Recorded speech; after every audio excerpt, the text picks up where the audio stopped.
Edniel, RH52, good morning. Nagpasaklolo muna Kuya Angel sa kapulisan ng pamalang lungsod ng San Juan para matiyak na mapayapa sa gawang Wata Wata Festival na magsisimula ang maya-mayang alas 6 ng umaga. Ay kay Mayor Francis Zamora, higit 300 taong ng Eastern Police District ang ipakakalat sa buong syudad.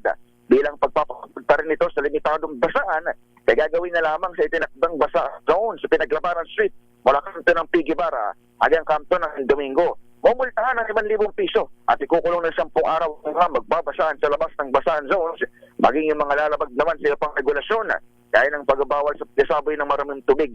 Tatagal ang programa at basaan hanggang mamayang alas 2 ng hapon.